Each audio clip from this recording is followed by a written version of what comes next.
Pai. Sim, Ó Deus. Espírito Santo de Deus, eis aqui o seu povo, ó Pai, que está reunido, ó Espírito Santo, nesse estudo bíblico, ó Espírito Santo de Deus. Que o Senhor venha, Espírito Santo, agir no meio de nós, ó Pai. Que o Senhor venha, Espírito Santo, nos dá sabedoria, nos dá entendimento da Tua palavra, meu Deus, nessa manhã. Em nome do Espírito Santo de Deus. Amém. Amém. Glória a Deus. Aleluia. Na minha revista está a página 5, também. Eu não sei se vocês, essa aqui é diferente. Todos já pegaram a revista falando isso? Eles estão com a revista, né? Tá certo. A lição vai ser no número 1. Tem por título Santificação, o caminho que leva a Deus, o caminho que leva à vida eterna com Deus. Amém? O texto principal se encontra em de Hebreus, capítulo 12, versículo número 14. Esse nós temos na revista. É assim, ó. Segui a paz com todos e a santificação, sem a qual ninguém verá o Senhor. O resumo, a gente continua. O crente deve se esforçar para viver em paz. Amém. A página. Eu estou na página 3, na minha. O crente deve se esforçar para viver em paz com todos e para ser santo, pois a santificação é indispensável para vermos o Senhor. Um dos temas dessa lição é a santificação. Alguém sabe, nas suas próprias palavras, o que significa santificação? Graziele? Santificar-nos é fugir da aparência do mal e tentar viver as coisas que Deus tem nos ensinado, né? Fugir do pecado, fugir de tudo que nos afasta de Deus.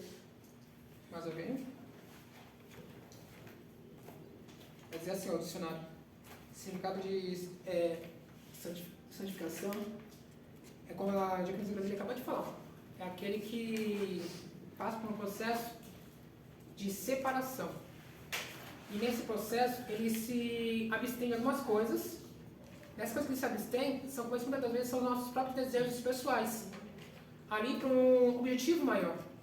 E na caminhada com Deus, nós vamos ver que várias pessoas passaram por esse processo de santificação antes mesmo do início da sua caminhada. Eles tinham por motivo, ali agora, de uma proximidade para com Deus. Até como no caso aqui nós acabamos de ler abaixo, de um resumo da lição, vai dizer da seguinte forma: sem santificação nós não veremos o Senhor. Por quê? Deus é uma pessoa santa e importa que aquele no qual se aproxima dele também esteja nesse processo de santificação. É claro que nós, nesse mundo terreno, pecaminoso que nós conhecemos, destruído pelo pecado, nenhum de nós vamos ser 100% santo. Porém, nós precisamos se esforçar todos os dias para tentar fazer pelo menos um pouquinho. Claro que, tipo assim, nós não vamos atingir 100%. É que se você atingir 100%, Deus vai te leva. Como podemos, assim, usar como exemplo, Enoque. E também, ali, agora, ele tinha essa santificação num extremo nível, tão alta para a sua época, que ele foi arrebatado. E ali a própria Bíblia Sagrada vai nos contar a história de Enoque, de que ele era um homem que andava com Deus. A sua santificação, ali, seu processo de santificação, ele tinha um tal nível, onde ele agora foi tirado da terra. Simplesmente assim, para que ele não se contaminasse com as coisas terrenas. Nós estamos aqui agora com esse exemplo, a vida de Enoque. Tá certo? Vamos continuar aqui na revista. Na introdução, vai dizer assim, ó. Nesse trimestre, estudaremos a respeito da santificação. Ou seja, a separação do crente do mundo, das obras da carne para o uso exclusivo de Deus, como já é de seu conhecimento. O conteúdo da primeira lição é uma introdução à temática que estudaremos durante o decorrer do trimestre. Depois, na sequência, serão apresentados os estágios da santificação, demonstrando a sua dinâmica. Veremos de forma detalhada as recomendações bíblicas a respeito do viver santo dos filhos de Deus. Ao final do trimestre, se você tiver participado de todas as aulas, provavelmente estará mais preparado para viver de um modo mais puro e santo, em meio a uma sociedade corrompida pelo pecado. Sagrado versus profano. O sagrado e o profano. Para estudarmos a respeito do conceito de santidade em nossos dias, é indispensável tratarmos da distinção entre o sagrado e o profano, na Idade Antiga. A relação do ser humano com o sagrado era determinada pelo sentimento de medo, de poder e de desejo. Sagrado, segundo o dicionário, ele vai dizer que é algo relativo ou inerente a Deus, a uma divindade, à religião, ao culto e aos ritos sacro e santo. Também pode significar que recebeu a consagração, que se sagrou, semelhante também a divino ou celestial, ou a algo celestial. No caso, é aquilo que nós acabamos de, complementando o que nós acabamos de comentar anteriormente, Deus, ele é sagrado, ele é santo, e por ser algo sagrado, ele acaba sendo, digamos, muitas vezes para algumas pessoas, passando, não digo nem medo, mas um certo temor da pessoa, tipo assim, nossa, como me aproximar desse Deus, sendo pecador, sendo falho, do jeito que eu sou. Ele, claro que Deus, ele conhece a nossa história, conhece ali todo o nosso caminhar. Ele também não vai, tipo, fazer como os saduceus e fariseus da época de Cristo. Que eles se colocavam como pessoas santas, como pessoas sagradas, e ali excluía as pessoas que não eram sacras, que eram pessoas, sendo a própria lição que vai mais à frente, nós vamos ver, profanas. São aquelas pessoas que não seguem o rito da época. Ali durante o período da caminhada de Jesus, ali, por exemplo, as pessoas, para se adentrar dentro do templo, só tinha 2 pessoas que podiam entrar. E era o sumo sacerdote e o sacerdote. E detalhe, não era em todas as épocas, porque ali o próprio templo, ele tinha uma estrutura onde tinha a parte de fora, que é onde o pessoal ficava, tinha o santuário e tinha o santo dos santos. As pessoas podiam entrar até, no caso, as pessoas que eram separadas, elas podiam entrar até o santuário. Porém, apenas o sumo sacerdote podia ir até o santo dos santos, e uma vez ao ano, quando oferecer o sacrifício. E caso esse sumo sacerdote ele estivesse em pecado, ele ali mesmo era fulminado. Então, assim, eles tinham, naquela época, já um medo ali quanto à presença de Deus. Porque se a pessoa não tivesse santa, podemos dizer assim de uma certa forma, não tivesse aquele grau de santidade, aquela preparação para poder adentrar no Santo dos Santos, ele era fulminado. Assim como também é na presença de Deus. Só que nos dias de hoje, é lógico, claro, que Deus não vai sair fulminando uma pessoa à torta e à direita porque a pessoa não está em processo de santificação. Porque ele sabe até porque o mundo daquela época de Jesus Cristo, ele era não que tipo ele era menos pecaminoso do que hoje. Até porque cada época, cada época tem um processo, tem um modo diferente das pessoas lidarem uma com as outras, e o pecado, obviamente, claro, a cada tempo que for passando, ele vai aumentando na Terra. Isso é fato. Só que assim, as coisas evoluíram da época de Jesus Cristo até hoje de uma maneira tão rápida, a ponto de hoje nós estarmos, digamos assim, como posso explicar para vocês, hoje muito mais fácil para poder pecar do que na época de Jesus. Nós temos como exemplo, por exemplo, a história de Sodoma e Gomorra. O povo de Sodoma e Gomorra, apesar da sua época, ali no caso, eles não serem tão mais avançados quanto nós, o pecado deles era tanto quanto hoje.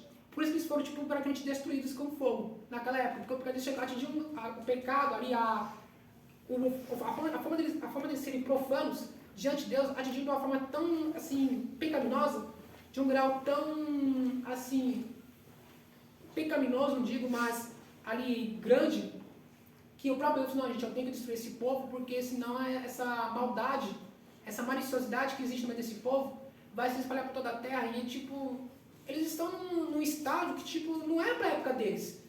E basicamente é isso. Aquele povo foi destruído por conta da sua maldade, da sua pecaminosidade.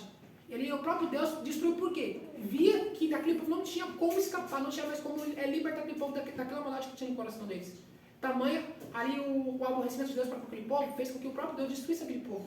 Ah, mas Deus é amor, Deus é compassivo, sim, mas Deus também é juiz.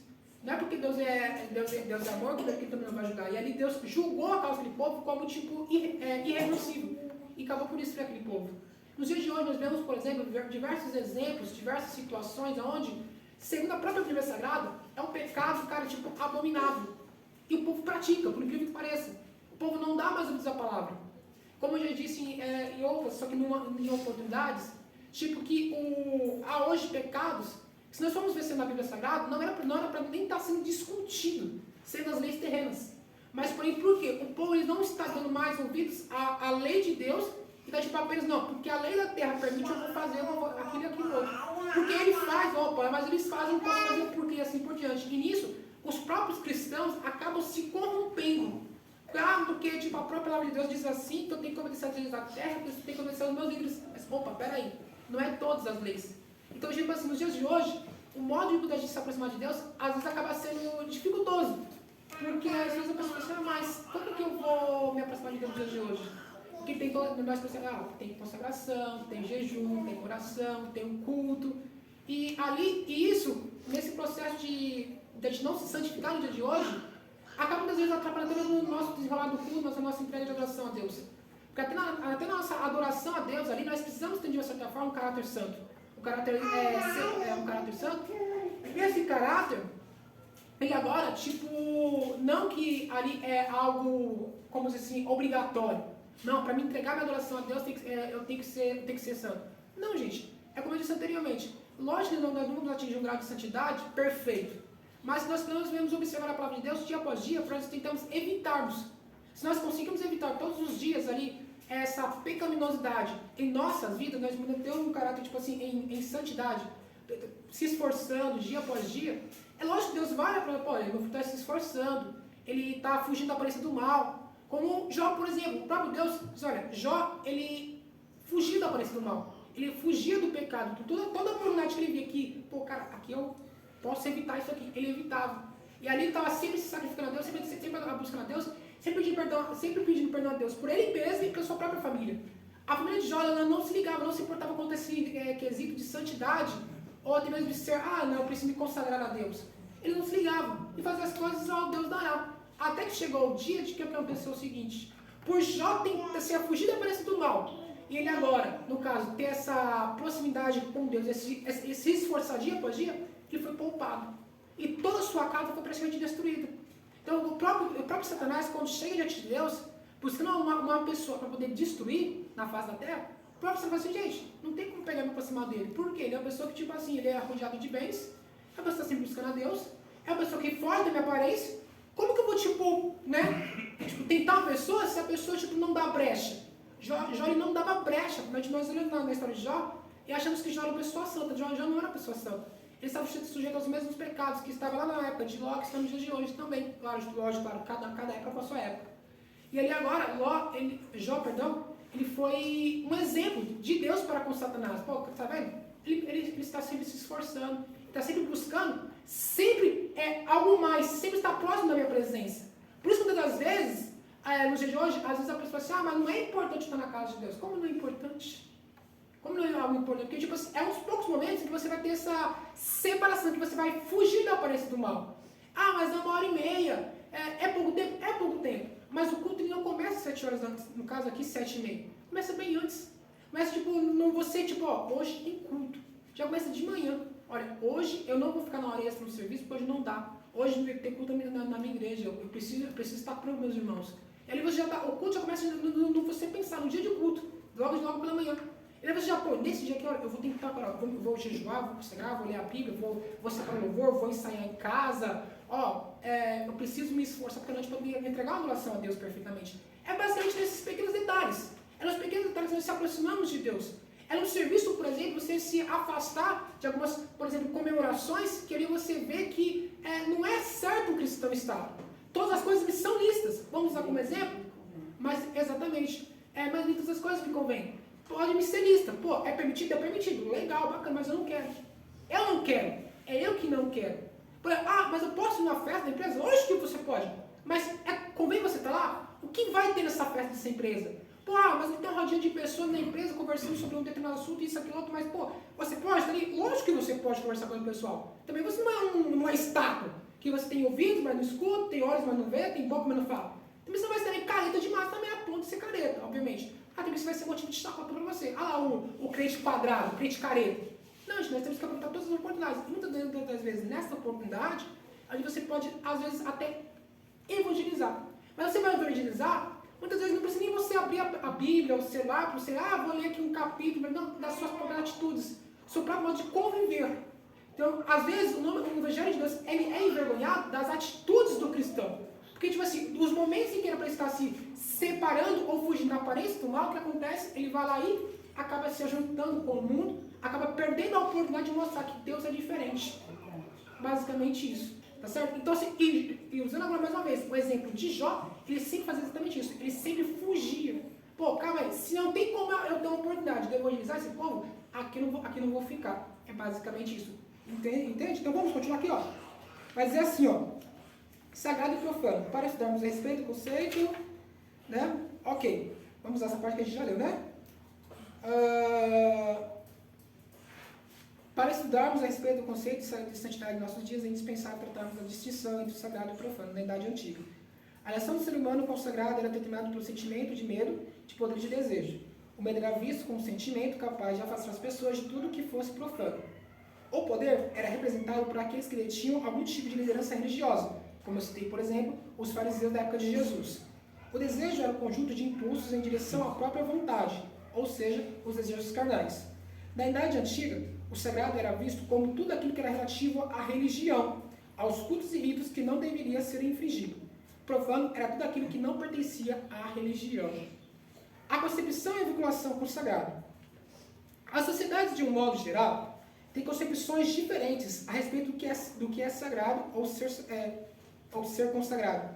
No geral, os não crentes recebem tantas informações a respeito de Deus que acabam por formar uma concepção nem sempre correta a respeito do Todo-Poderoso e sobre o que é ser santo. Algumas pessoas não crentes têm concepções diferentes a respeito do que é divino e sagrado, mas na sua maioria elas têm esperança em uma vida após a morte e, consequentemente, há uma prescrição dos ritos e práticas como requisitos para se alcançar este novo estágio depois da morte. Em outras religiões, nós podemos ver não cristãs, tá, gente? Se nós formos parar para poder pesquisar, todas as religiões, elas sempre acreditam, olha, após a minha partida, se não me engano, acho que é o hinduísmo. Posso estar talvez equivocado. Eles falam na reencarnação após a morte. Eles dizem que a pessoa, depois que ela morre, ali ela pode se reencarnar. Então, assim, seria meio que essa vida após a morte, outras religiões, parecidas com a religião cristã. Assim, ó, eu preciso seguir esse processo, segundo a religião deles, obviamente, claro, de ser santo, consagrado, do jeito deles, obviamente, claro, porque senão depois da minha morte, né, eu não vou chegar a tal lugar assim, assim, assim. Mesma coisa são os muçulmanos, todas as religiões têm o seu método. Só que, claro, que nem todos eles seguem os ritos cristãos, cada um o seu modo. Porque aqui a revista, no caso que elas querem passar, da seguinte maneira, olha só, a sociedade, de um modo geral, tem concepções diferentes a respeito do ser sagrado. No geral, os não crentes recebem tantas informações a respeito de Deus que acabam por formar uma concepção nem sempre correta a respeito do Todo-Poderoso e nem sobre o que é ser santo. Porque cada um tem uma visão diferente do que é ser santidade, do que é ser santo e santidade. Por exemplo, algumas pessoas vão achar que ser santo é ser perfeito. Mas, porém, muitas das vezes, perfeição e santidade são duas coisas completamente diferentes. Nós vamos levar ao pé da letra da palavra. Santo é uma coisa, perfeição é outra. E ali, não é porque você vai ser perfeito que você vai ser santo. E tem aquele negócio também, do olhar da pessoa, tipo, de quem está te vendo. Às vezes, nós olhamos para a pessoa, nossa, para a pessoa ali, tipo, ela parece uma pessoa santa, perfeita, só que, tipo, tá, e o que está por detrás das costas dela aqui, no caso? Hoje em dia tem muito disso também. E o próprio Enoque, voltando no exemplo dele, ele era a mesma pessoa diante de Deus e diante da sociedade. Então, tipo assim, não tinha brecha. Jó também, ele não dava brecha. E ele não era perfeito, mas estava em processo, digamos, ele estava sempre querendo se aproximar mais e mais de Deus. E ele agora, por quê? Perfeição ninguém vai atingir, o único perfeito é Deus. E tem umas pessoas que acham que perfeição é alcançável, mas perfeição não é alcançável. Nesse mundo de hoje não é alcançável. Assim como também o ser 100% santo não é algo alcançável. Ele é algo que, praticamente impossível. Porque eu digo para a pessoa, eu sou 100% perfeito. Mas e esses grandes apóstolos que fazem milagres, curas, gente, isso aí é a ação do Espírito Santo na vida da pessoa. É o grau de intimidade dela para com Deus que faz com que ela, tipo assim, através do Espírito Santo, não é a pessoa, é a ação do Espírito Santo na vida da pessoa. Quanto mais você se dá lugar a Deus, é o que a gente comentou anteriormente. Quanto mais você, tipo assim, está próximo de Deus, está buscando, está sempre fazendo as coisas corretas, segundo a própria palavra, você tem linguagem mais proximidade para com Deus. Quanto você mais conversa com a pessoa hoje em dia, você não é mais íntimo da pessoa. Um casal, por exemplo, lá no processo de namoro, lá atrás, antes mesmo eles nem amigos eram. Ganhou o processo de amizade, depois, cara, viu que tipo, eles batiam, eram, como diz aí fora, deu match, né? Tinha algumas atitudes semelhantes, vamos orar? Namoro, legal do casamento. Quanto mais eles se aproximam, o que acontece? Mais intimidade tem, mais eles se conhecem e mais próximos eles são. A ponto de o homem ter características da mulher e a mulher ter características do homem. Pô, nossa, cara, você parece bastante de fulano de tal. Que só em você ver a pessoa, você pô, ela é esposa de fulano de tal. Cara, né, basicamente, então, são coisas parecidas com isso. Na nossa vida espiritual não é diferente. Então, assim, a nossa intimidade para com Deus, nós vamos fazer coisas que Jesus Cristo fazia naquela época. Então, é o nosso grau de intimidade para com Deus. Mas nós mais próximos estamos, quanto mais conversamos com Deus, mais oramos, jejuamos, se consagramos, nós temos uma intimidade maior. E essa intimidade maior para com Deus, nesse processo de santificação, de ser sagrado a Deus, o que acontece? Nós vamos fazer atitudes e coisas e obras que Cristo fazia na sua época. Por isso que todas as vezes, algumas determinadas pessoas, elas fazem aquilo, você fala, nossa, mas por que fulano faz e eu não? Por que isso, aquilo, outro? Porque tem a ação do Espírito Santo por detrás daquilo. Tem os dons espirituais por trás daquilo. Porque assim, não é porque a pessoa está na casa de Deus que ela tem todos os dons espirituais. Você está na casa de Deus é uma coisa, você tem os dons espirituais é outra. Você está na casa de Deus, mas para você conseguir os dons espirituais, ter toda essa ação do Espírito Santo, você precisa ter intimidade para com Deus. Então assim, é o falar em línguas, é o manifestar dos dons, é o ensinar, é o profetizar, é isso, aquilo outro, gente, é o curar, libertar as pessoas e assim por diante. Precisa de um processo, né, de intimidade para com Deus. Você não consegue de qualquer jeito. Tanto que é ensinado assim, tipo, olha, para você conseguir os dons, você tem que jejuar, você tem que buscar, você tem que orar, e não é fácil. É lógico que assim, tem o tempo de Deus, tem a vontade da pessoa, mas Deus não está distribuindo dons à torta direito, como se fosse como se Deus fosse tipo o Silvio Santos, de um aviãozinho pelo auditório todo final de semana. Não é dessa forma, não é desse jeito. Nós sabemos que mesmo o Silvio Santos saindo, a gente joga aviãozinho e todo mundo pega. Então, Deus da mesma forma, não é diferente. Não é porque a pessoa vai assim, eu quero profetizar, tipo, toma. Não é dessa maneira. Sabe? Tem todo um processo a ser seguido. Nós continuamos assim, continuamos na missão. Ó. A mediação entre o sagrado e o profano. O sagrado e o profano são antagônicos. Coisas completamente opostas umas às outras. Ou seja, a pessoa que ela, no caso, seria sagrada, ela não é profana. A pessoa que ela é profana, ela não é sagrada. São antagônicos, são antônimos, no caso. Enquanto o sagrado tem origem em Deus, que é baseado nas Escrituras, o profano ele vem do maligno, encontra-se no lugar do homem, do velho homem e carnal. No Antigo Testamento, quem cuidava das coisas divinas era o rei, o sacerdote e o profeta. O rei era quem comandava o povo, de uma forma, se fosse nos dias de hoje, executiva. O sumo sacerdote era o principal entre os sacerdotes, ou seja, é como se fosse basicamente, usando, no nosso ministério não tem disso, tá gente? Vamos dar um exemplo dos ministérios. Nós temos ali os pastores das demais congregações, né? E ali, tipo, tem o pastor presidente, que muitas vezes eles instituam como bispo. Então, o presidente como bispo, demais pastores como, né, pastores mesmo. E ali, no caso, seria a mesma coisa. Tem os sacerdotes, todos os sacerdotes, e o sacerdote presidente, eles consideravam como sumo sacerdote. Não é verdade? Só para aqui abrir um link, no caso, quanto a palavra. E este era o responsável pelo culto, pela adoração, pelos sacrifícios na congregação dos filhos de Israel. Para quem quiser depois estar lendo também, Números 15, 25 e Hebreus capítulo 5, versículo 1. Sua função era representar os israelitas diante de Deus. O profeta falava em nome de Deus e exortava o rei, o sacerdote e o povo quando era preciso. A forma como o crente se relaciona com o Senhor vai interferir no seu conceito de santidade. Podemos ver tal verdade todas as vezes em que o povo apostatava da fé e passava a seguir falsos deuses. Bem comum no livro de Juízes, tá gente? Ali após a morte de Josué. Quando o povo, ele pegava, Josué morreu, ele meio que não deixou um sucessor. E aí agora, o povo ficou meio que, de uma certa forma, seu comandante militar. E agora, gente, o que eu faço? Eram 12 tribos, cada na sua terra, vamos seguir o nosso modo. Cada tribo seguiu assim ao Deus da Arada, como que achava ser o correto. E nisso que acontece, muitos dos povos se afastaram, aquilo que nós comentamos anteriormente. Tem uma festinha ali, tem um ritual ali tipo pro Deus Moloque, né? Tem ali pra Baal, vamos ali na festinha de Baal, vamos na festinha de Moloque, né? Basicamente isso. Né? Então assim, vai ter um sacrifício de crianças ali, sabe? A Moloque, vamos lá. Vai ter sacrifício, criança ali pra Baal, vamos lá, sabe? Vai ser legal, vai ser da hora, vai ser interessante, tal, dança, uma comida, sabe, bem interessante, bem daquele jeito, vai ter né? Vamos lá, vai ser legal, vai ser interessante. E aí a pessoa fala, não quero, não, vai lá, pô, não. Sabe, Deus te perdoa depois, basicamente isso. E aí a pessoa ia se afundar cada vez mais e mais. Né? E depois Deus levantava o juiz, corrigia aquele povo e Deus mandava a libertação. O juiz morria e voltava tudo de novo. E assim foi.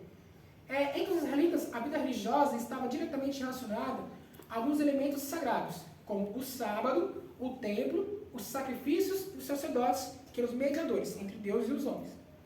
No Novo Testamento, o conceito de santidade supera a divisão entre o sagrado e o profano, como veremos em lições mais adiante. O que é santificação? Compreendendo os termos sobre santo e santidade. No hebraico, as palavras kadosh, santo, e kodesh, santidade, significam a separação do que é comum ou impuro e a consagração a Deus. O termo utilizado em Levítico, capítulo 6, versículos 19 a 23, a respeito da consagração dos sacerdotes, e em Êxodo, capítulo 29, versículo 37, quando trata a respeito da consagração do altar. Também é utilizado no ato da consagração de um lugar como ocorreu no Monte Sinai, em Êxodo, capítulo 19, versículo 23.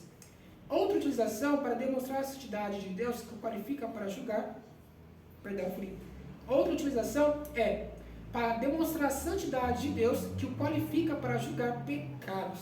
Levítico, capítulo 10, versículo 3, números 23 e Ezequiel 28, 22. As leis de Deus sobre pecados sexuais. Antes da gente entrar nesse detalhe aqui, então vocês entenderam basicamente os significados das duas coisas? Estou rápido demais? Alguma dúvida? Alguma pergunta? Primeiro voluntário.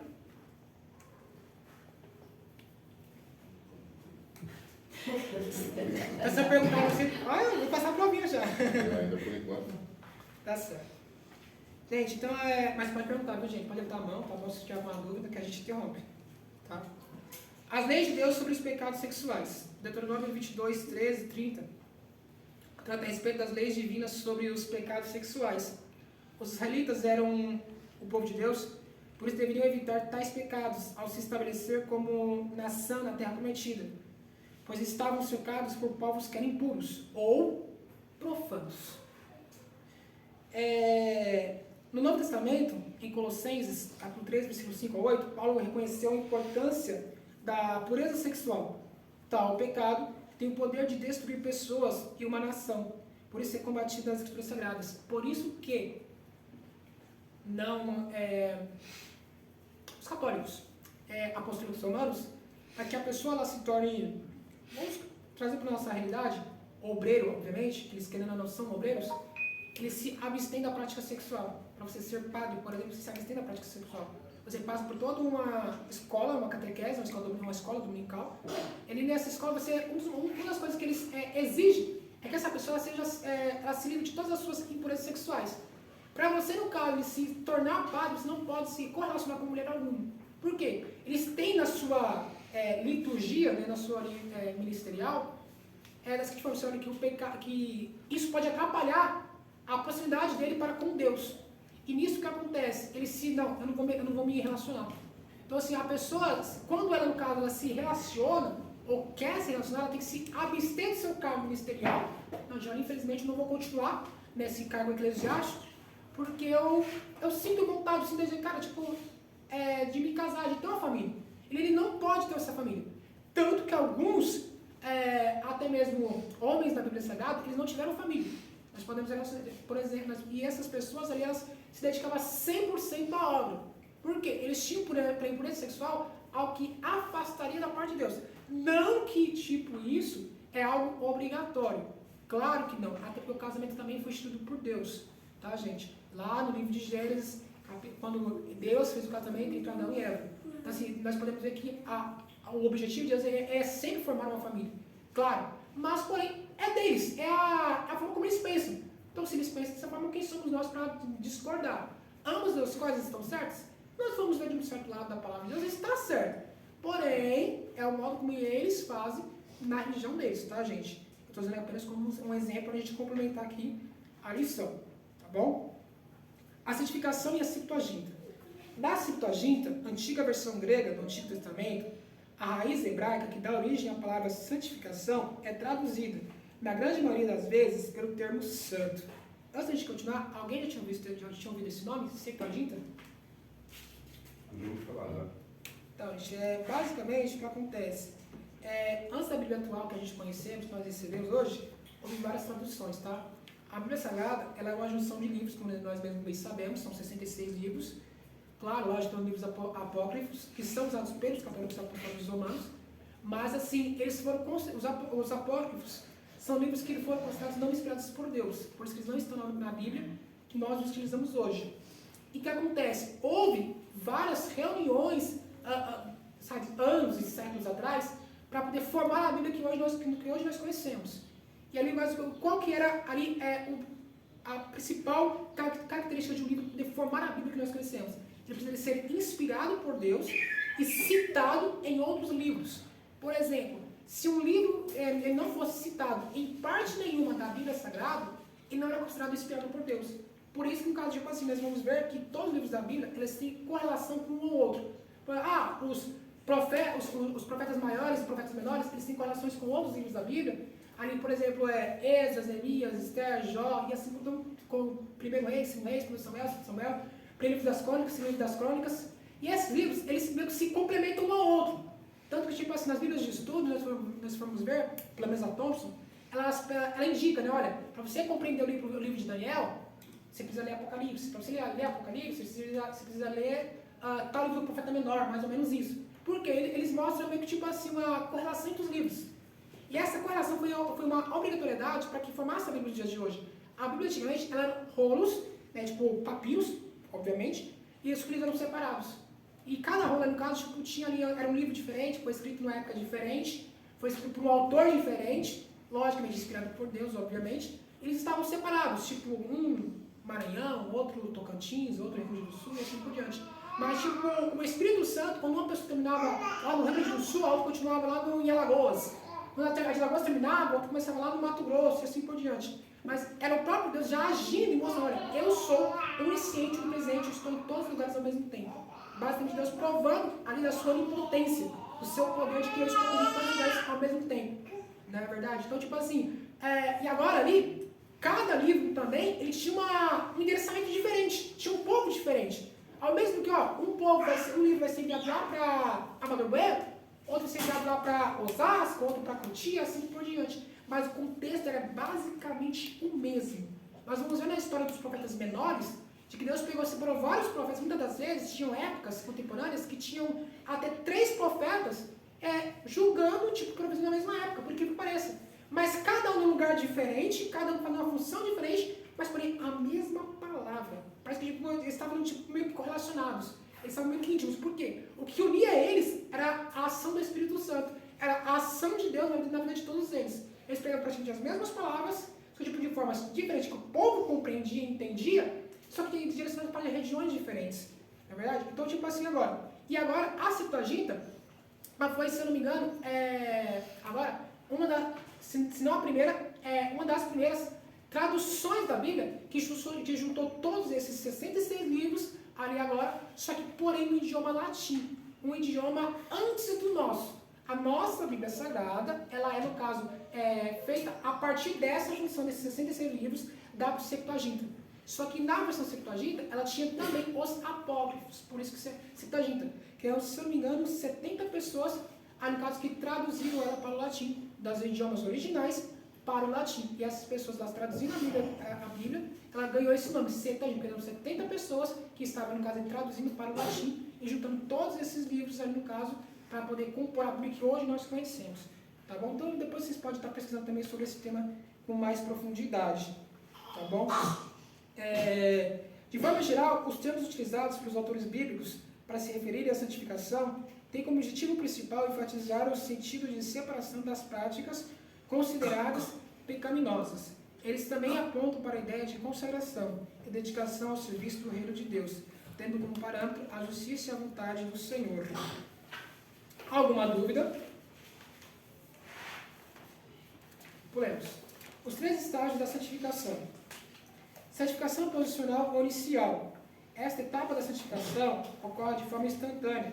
Trata-se do momento em que a pessoa é justificada pela fé na obra vicária de Cristo e é purificada de imediato. A justificação acontece por meio da fé e não pelos próprios méritos de quem foi justificado.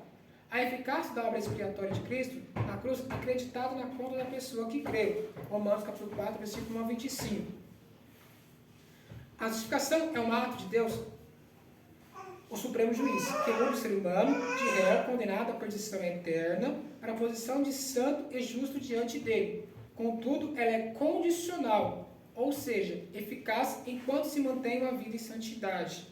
Ou seja, gente, essa santificação é basicamente sobre o que ali o caráter da pessoa fisicamente falando. Nós vamos mais a fundo, nós vamos ver tipo assim, ela tem três processos de santificação. Esse aqui é apenas o primeiro, que é o processo de santificação, no caso, quando você começa praticamente nos caminhos de Deus. Aquele que acontece quando você está com Deus, aquele na sua caminhada com Deus, no caso, né, durante a terra, e outra após a morte, que é o terceiro tópico aqui no caso, que seria a santificação final. Tá bom? E nesse processo aqui no caso, nós vamos ver o seguinte: olha, a pessoa estava praticamente condenada à perdição eterna, e ali ela agora reconhece as suas falhas, reconhece os seus erros, reconhece o seu pecado, reconhece que é dependente de Deus. E não ela depender, reconhece, eu sou dependente de Deus, eu preciso passar por processo de santificação. Ela agora aceita a ação do Espírito Santo, ela aceita a ação de Deus na sua vida. Ela aceita ali, a ação de Deus na sua própria vida, ela começa a passar o quê? A ter mudanças de hábitos, mudanças de costumes, aquilo que a gente comentou anteriormente também. Nessas mudanças de hábitos, ela vai demonstrar ali fisicamente, mas a pessoa é diferente. É meio que aquilo tipo, que acontece quando a gente aceita Jesus, né? Nossa, mas fulano mudou, fulano antes fazia isso, não faz mais. Mas fulano antes ia para tal lugar, agora não vai mais. O que aconteceu? Oh, mas por que, fulano? Pô, você antes andava com a gente, hoje você não anda mais. Mas por quê, né? Deus abençoe. A pessoa está buscando uma mudança. Né? E essa mudança ali, a pessoa é necessário para a pessoa tipo, ter esse processo de santificação, processo de santidade e de proximidade, de intimidade para com Deus. Até porque ali agora a pessoa está vivendo como uma nova vida. É uma nova vida. Tanto que nas águas do batismo é conhecido que nós morremos para o mundo pecaminoso do ser humano e ressuscitamos para uma nova vida. Nessa ressurreição da gente, quando a gente é ressuscitado, é dito que nós matamos aquele velho homem pecaminoso, nossa natureza pecaminosa. Não que nós vamos morrer e vamos ressuscitar. Não, gente, calma aí. Não é fisicamente falando, obviamente, claro. Mas é um termo espiritualmente falando, que nós utilizamos para que mostre uma divisão entre as duas realidades. E agora ali é uma santificação posicional inicial. Por quê? Você agora vai começar a se separar de alguns atos e coisas que você antes fazia que agora você não vai fazer mais. Aí eu comentei anteriormente. Convém eu estar num determinado lugar? Pô, eu posso? Lógico que eu posso. Mas convém estar ali? Não me convém. Pô, mas... o William, por exemplo, pode estar indo, sei lá, para uma balada? Pô, tá lá aberto para quem quiser participar. Mas convém eu estar lá dentro? Não me convém. Então não vou estar, porque aquilo vai me prejudicar a minha intimidade para com Deus. Pô, é como se fosse da seguinte forma. Mas como eu posso fazer para saber se me convém estar lá? É só você se perguntar dentro. O Espírito Santo ele age dentro daquele lugar? Se você, Jesus Cristo na Terra, quando ele estava caminhando na Terra, ele frequentaria esse lugar? Não. Então, convém que a pessoa que tem intimidade com Deus, que quer ter uma oportunidade para com Deus, esteja naquele lugar? A resposta seria a mesma. Então, são perguntas que nós devemos fazer para nós mesmos, todos os dias. Mas Jesus Cristo faria isso? Se fosse o próprio Jesus Cristo aqui, ele faria isso?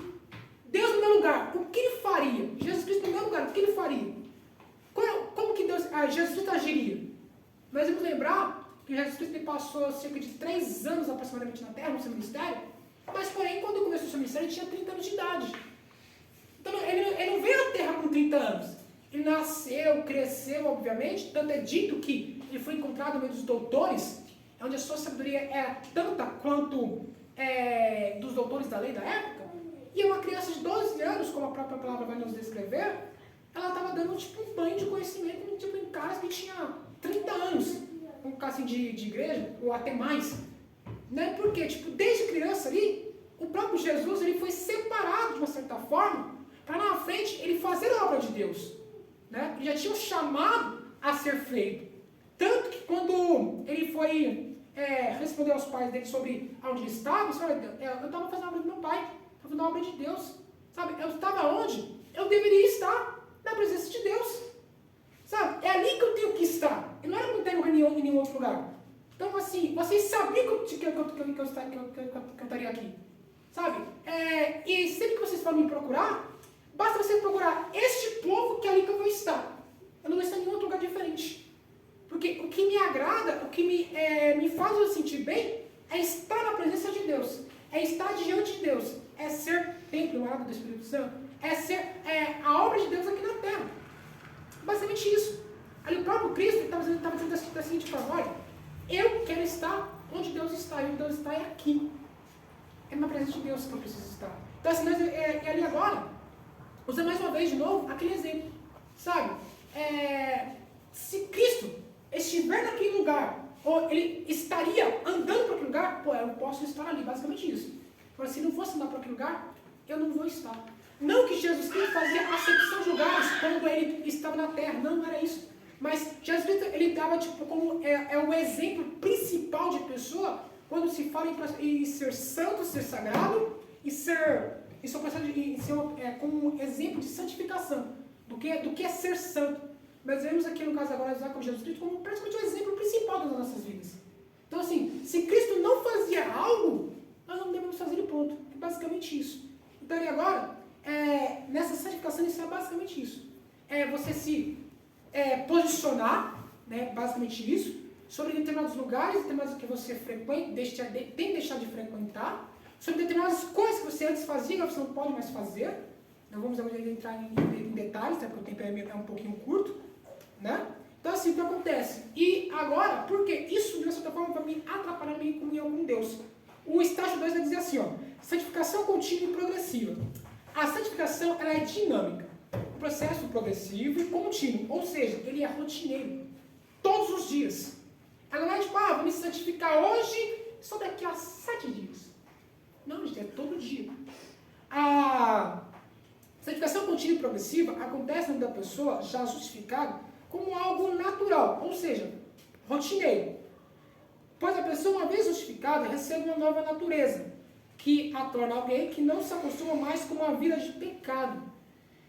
No entanto, ela deve vigiar, pois a velha natureza, o velho homem morto nas águas do batismo, tá, gente, continua atuando na vida do crente. Não é porque aquele velho homem está morto ali que ele não pode estudar na plataforma. Ressuscitei, estou aqui. Basicamente isso. Ele pode sim vir à tona mais uma vez. Por quê? Com as brechas da vida que a gente sempre dá. Dos lugares que a gente frequenta, vamos colocar assim. E nesses lugares que a gente frequenta, a gente pode, digamos assim, ressuscitar esse velho homem. Ressuscitar essa velha mania, ressuscitar esses velhos costumes, ressuscitar as velhas práticas, que não é de caráter e posicionamento de um cristão está praticando. E a santificação final. Tá? A pessoa que é justificada ainda tem de conviver com a velha natureza. A santificação somente será alcançada por estágio completo, pleno, perfeito, quando a velha natureza for finalmente removida e mortificada. Quando? Portanto, a sua santificação final não será alcançada nessa vida. Como a gente comentou anteriormente, é impossível a pessoa ser 100% santa na terra. Só será possível quando essa pessoa passar pela morte. Tá bom? Portanto, a santificação final não será alcançada nessa vida. Isso vai acontecerá somente com a glorificação, quando os salvos receberão seus corpos glorificados, semelhante ao de Cristo, depois da ressurreição. 1 Coríntios, capítulo 15, versículo 52. Alguma dúvida? Perguntas? Então, se eu fazer alguma pergunta, vocês conseguem responder? Gente, olha, antes da conclusão, tá? Se vocês querem falar alguma coisa, essa é a hora, viu, gente? Só para acrescentar, né, a questão de santificação, que você estava citando, a gente pensar no que Jesus faria se estivesse aqui na Terra, a gente pensar o que vai nos edificar. Sabe, se eu estiver fazendo tal coisa, vai estar me edificando? Vai estar me trazendo mais perto para Deus ou vai estar me afastando de Deus? É a questão da gente pensar o que vai estar edificando a nossa vida espiritual. Porque para edificar a nossa vida carnal tem tantas coisas e a gente não percebe. Exatamente. A gente pensar no que vai trazer a nossa santificação dia a dia. É que nem foi falado, né? É algo rotineiro a santificação. E a edificação espiritual, gente, é uma coisa que acontece como ela acabou de comentar agora mesmo. Ela não é feita uma vez e tipo, acabou. Ela é todo dia. Constante, né? Exatamente. Todos os dias. Exatamente. Porque, tipo assim, Satanás, como a própria palavra vai nos descrever, ele se encontra ao nosso derredor, bramando como um leão para que, tipo, para quando alguém possa tragar. Jó, ele não conseguiu derrubar. Mas, nos dias atuais, há pessoas que ele consegue derrubar. Porque, tipo assim, não é porque Deus nos protege, nos guarda, que, tipo, que ele não nos ataca. Entendeu? Se ele não nos atacar, porque, tipo assim, o que acontece? Ele tentou atingir Jó pela sua família, né? Ele tentou atingir Jó pela sua família. Pô, já que Jó não dá brecha, eu vou nos filhos de Jó que dá brecha. Tentando, ali agora, derrubar os filhos de Jó, esmorecer a fé de Jó. Mas a fé de Jó estava, tipo, estava em Deus de uma forma tão plena, tão grande, a ponto de dizer, cara, tipo, mesmo que eu perca o meu filho, a minha família, cara, eu não vou retroceder. Eu não vou olhar para trás, eu vou continuar. Vai doer? Vai doer, mas eu não vou voltar para trás, eu vou continuar. Abraão, pô, o cara tipo, era tão íntimo para com Deus que, cara, ai, que pedido. Cara, mano, demorei 100 anos para ter meu filho nos braços. Cara, a hora Deus pede justamente o meu filho. Por que ele pediu Ismael? Sabe, eu não sabe que tipo, o meu erro, sabe? Aquele meu erro, bem que tipo, Deus podia me ajudar agora aqui, a pegar o meu erro, tipo, tava nem aí. Mas Deus não quer as coisas de qualquer jeito, Deus quer tipo, aquilo que, tipo, que você mais ama, aquilo que você mais gosta, sabe? Aquilo que Abraão mais gostava naquele exato momento era justamente Isaac, sabe? E aí, por isso que nós falamos assim, o seu Isaac. Porque, tipo, era aquilo que Abraão mais gostava, tipo, cara, era o xodó de Abraão. Cara, por isso também que algumas coisas é só entre nós e Deus. Pô, se Abraão falasse isso pra Sara, cara, Sara acho que é parte naquele momento. Então nós vamos ver no contexto bíblico, ele não falou pra Sara. Ó, Sara, Deus pediu nosso filho pronto. Puf, então a mulher ia capotaria ali naquela hora mesmo. Porque a mulher esperou, sabe, até os 90 anos pra ser mãe e vai e pede Isaac. Entende? Não é basicamente dessa forma. Só que Abraão continua ali, ó, filho, cara, eu vou perder meu filho, mas meu, cara, vai pra porta desse cara, não é possível, nem que Deus ressuscita, mas eu vou entregar. Porque ali o grau de fidelidade para Deus era tamanho. Tipo assim, ele não estava preso às coisas mais terrenas, sabe? Ele não estava mais preso às coisas terrenas. E ali, tipo, ele coloca ali agora, tipo, Deus acima da sua própria família, sabe? Usando isso como exemplo, nós podemos ver nos dias de hoje, pais, nós não devemos focar nos nossos próprios desejos pessoais, nossos desejos familiares, acima das coisas de Deus. Mas devemos colocar as coisas de Deus acima de qualquer coisa, acima de tudo e qualquer coisa. Basicamente isso. Só que para isso acontecer, nós precisamos estar, tipo, alicerçados, firmes, edificados. Né? Tipo, como até mesmo uma própria casa que nós construímos hoje, se de tempos em tempos você não fazer uma reforma naquela casa, você vai acabar desmoronando. Sabe? Tipo, não é que eu construí esse prédio aqui, que se for de tempos em tempos você tipo, não passar, fazer uma reforma, ele vai ficar de pé. Não vai, porque isso aqui é algo material, tipo, um tempo ele deteriora, ele deprecia. Então, assim, a vida espiritual é da mesma forma. Não é porque, tipo, exatamente. Então, tipo, não buscar, não ter não buscar Deus, como que vamos se santificar cada dia, né? Temos que estar sempre em comunhão, sempre buscando, pra gente a cada dia se santificar mais. Né? Com certeza. Então, tipo assim, por isso que ele falou, tipo, sabe, o processo de santificação ele é contínuo. Sabe? Tem várias etapas, né? Exatamente. Nós podemos ver aqui agora que são 3 etapas, né? A inicial, a contínua e a final. E a inicial é quando você está começando a presença de Deus. E a contínua é no seu dia a dia. E a final é quando você é partido para a glória. Basicamente isso, são 3 etapas. Só que elas se complementam umas às outras. Só que em 2 delas, você vai estar exposto à pecaminosidade do mundo. o único momento que você não vai estar exposto à pecaminosidade deste mundo é onde seu corpo for glorificado na glória, porque ela não tem pecado. Basicamente isso. É o único momento de você escapulir. Só que tipo, em 70% das vezes, você vai estar exposto à pecaminosidade do mundo, aos desejos da carne e assim por diante. Entende? Então assim, então que nessa lição agora nós podemos compreender um pouquinho, do que é ser santo, do que é ser, do processo de santificação também, do que é profano. O que é ser profano? Quando alguém perguntar para você, mas o que é ser uma pessoa profana? Então, gente, é tudo aquilo que não convém. Uma pessoa pertence à religião? Exato. Então, tipo assim, tudo aquilo que não convém, agora, eu praticar. Tudo aquilo que não pertence à religião, tudo aquilo que tipo, não convém um cristão estar praticando, quando convém ele estar também, é basicamente isso. Resumindo, as coisas do maligno. Exatamente, como foi na própria revista. Tudo aquilo que jaz do maligno, não convém agora eu estar praticando, é o ser profano, tá bom? Vamos comigo? Nessa lição aprendemos que desde o início da humanidade existe uma grande diferença entre o sagrado e o profano. Contudo, de acordo com as Sagradas Escrituras, sabemos que o sagrado é algo separado para uso exclusivo de Deus. Aprendemos também que a santificação em nós ocorre em 3 estágios. Inicial, no momento da conversão, no passado, a contínua e progressiva, durante a caminhada cristã, o presente, e a final, com a glorificação do nosso futuro, do nosso corpo, ou seja, no futuro. Tá bom? Tem umas perguntas aqui na revista, tá bom? São 5 perguntas. Aí depois vocês podem responder com suas próprias palavras e mandar lá no grupo lá também, talvez se tiver alguma dúvida também, vocês podem estar mandando lá, tá bom? Ou então caso estiver fechado, vocês podem mandar até no particular mesmo pra gente, tá bom? São 5 perguntas aí, vocês respondem depois em casa com mais calma, se vocês quiserem estar dando uma lida maior. Tem também alguns versículos também na revista, que a gente não passou correndo por eles. Você pode estar lendo esses versículos.